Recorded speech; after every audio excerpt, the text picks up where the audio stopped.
এক ভাই আমাকে প্রশ্ন করেছেন, আপু আমি বিয়ে করেছি 2 বছরের বেশি হবে, কিন্তু সমস্যা হলো আমি যখন আমার স্ত্রীর সাথে ঘনিষ্ঠ হতে যাই তখন আমি তাকে যতই আদর করি না কেন আমার স্ত্রীর যৌনি পিচ্ছিল হয় না। এমনকি ঘনিষ্ঠ হওয়ার কিছুক্ষণ পর সে চিৎকার চেঁচামেচি শুরু করে, তার যৌনির ভেতরে নাকি জ্বালা পোড়া করে। এতে করে আমি এবং আমার স্ত্রী মিলনের মধ্যে কোনো রকম আনন্দ বা তৃপ্তি পাই না। কিভাবে এই সমস্যা থেকে বেরিয়ে আসা যাবে বিষয়টি বুঝিয়ে বললে খুবই উপকৃত হত। দর্শক সবাইকে স্বাগতম জানাচ্ছি আমার আজকের ভিডিওতে। আজ আমরা খুবই গুরুত্বপূর্ণ একটি বিষয় নিয়ে আলোচনা করব, যেটি আমাদের জীবনে খুবই দরকার। তাই বিষয়টি ভালোভাবে জানতে হলে না টেনে ভিডিওটি শেষ পর্যন্ত দেখুন। তার আগে দর্শক, আপনি যদি আমার চ্যানেলে নতুন হয়ে থাকেন তাহলে প্লিজ চ্যানেলটি সাবস্ক্রাইব করে পাশের বেল বাটনটি বাজিয়ে দিন পরবর্তী ভিডিওর জন্য। আর যদি করে থাকেন তাহলে অসংখ্য ধন্যবাদ। দর্শক তো চলুন মূল আলোচনায় যাওয়া যাক। আপনার প্রশ্নের মতো অনেকেই সেম একই প্রশ্ন করেছে এবং একই সমস্যায় ভুগছেন অনেকেই।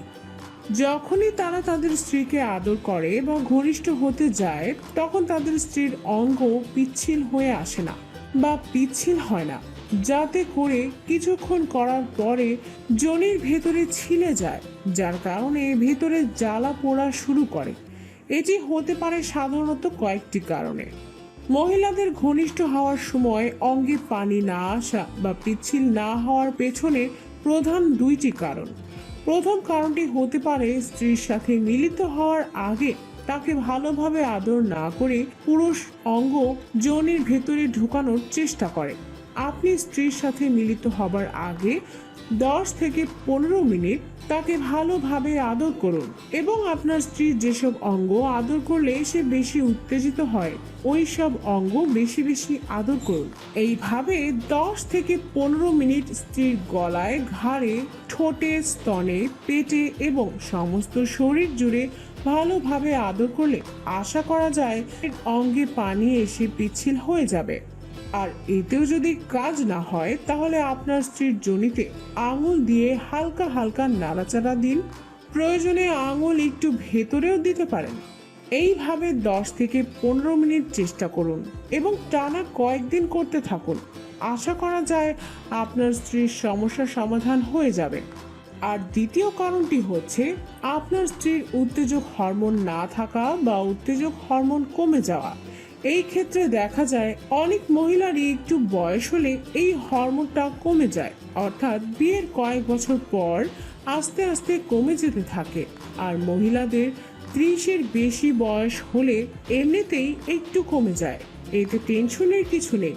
তাকে নিয়মিত পুষ্টিকর খাবার খাওয়ান, যেমন কলা, ডিম, দুধ, মধু, খেজুর ইত্যাদি সহ বিভিন্ন ধরনের ফলমূল নিয়মিত খেতে দিন।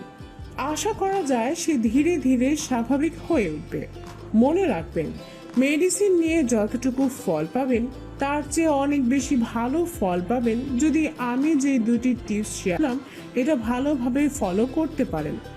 আর এর পরেও যদি স্বাভাবিক না হয় তাহলে ভালো কোনো ডাক্তারের পরামর্শ নিন এবং পরামর্শ অনুযায়ী ভালোভাবে নিয়মগুলো মেনে চলুন। দুজনের মধ্যে ভালোবাসা ও বন্ধন আরো দৃঢ় করুন এবং সব সময় সব নিয়ম কানুন ধীরে সুস্থে ও স্বাভাবিকভাবে মেনে চলে জীবন যাপন করুন। আশা করি এই সমস্যার সমাধান হবে। তো দর্শক, আশা করি বিষয়টি বুঝতে পেরেছেন। আমার ভিডিও থেকে যদি আপনার একটু উপকার হয়ে থাকে তবে অবশ্যই লাইক দিবেন, কমেন্ট করবেন এবং ভিডিওটি শেয়ার করবেন। দেখা হবে পরবর্তী ভিডিওতে।